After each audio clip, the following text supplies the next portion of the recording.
the NPA gets blamed for a lot of what is wrong about the criminal justice administration in South Africa, and quite often unfairly so.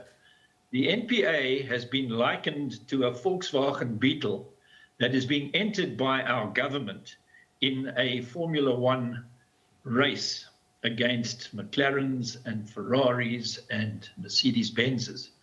And if you put a Volkswagen Beetle with its small engine and its limited capacity in against these thoroughbred racing machines, then you must expect it to lose. And that is, in fact, what has been happening. And it's not the fault of the National Prosecuting Authority that they have no success or very limited success. I have not had interference from any members of the executive whilst I have been the national director. But what I do want to say is that there are other issues that I can't really speak about that actually makes me worry sometimes that the NPA is actually being infiltrated by people that do not have the rule of law at heart. I don't sleep comfortably at night because of that, not because I think that the NPA is a failing organization. So what do you mean? I can't speak a lot about this, but I am concerned about the attacks on the NPA, on the national director, and the reasons for this. And I can't speak too much because it's difficult, but it's something that I am going to take up very, very seriously. With? With the executive. The president, let's be clear. We need to actually understand exactly what is going on and why it is sometimes so difficult to actually do this job, because you have all the challenges of a system, but you also have lots of agendas, externally and internally. And this is a serious concern for me. It would have been actually comedic. It was clear from the outset that this matter was beset with problems, and they should have been picked up and they should have been addressed by the provincial and the national leadership at the beginning of the prosecution.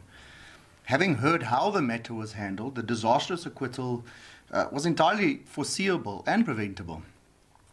We can move on to the AfriForum private prosecution, where AfriForum recently successfully prosecuted a common assault case, which the NPA declined to prosecute. And this beggars the imagination, causes one to pause and wonder what precisely is being done if these nuts and bolts cases are not even successfully prosecuted. The NPA has to date failed to prosecute state capture cases, creating this impression that those responsible for looting state money will never be held accountable. This is despite the NPA's Amendment Act, which has seen the creation of the Permanent Investigative Directorate within the NPA.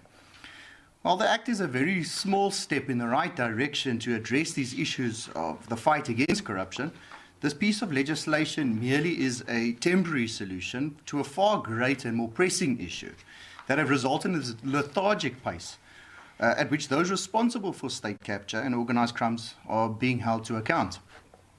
The Amendment Act fails to address the real problem within the NPA, and this is a lack of sufficient and appropriate skills and funding. The scorpion which the Act attempts, albeit unsuccessfully, to replicate were effective, as they had this excellent, had access to this excellent and experienced prosecutors and effective investigators. The scorpions also had a robust budget, an absolute necessity if combating crime is ever to be resurrected successfully. It must be said that the NPA is fatally hampered by this perennial lack of budget.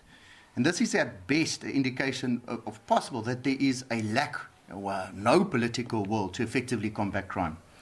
The NPA simply lacks independence, resources and the capabilities to prosecute complex financial crimes, and has yet to successfully prosecute one high-profile case of corruption in his recent memory. I heard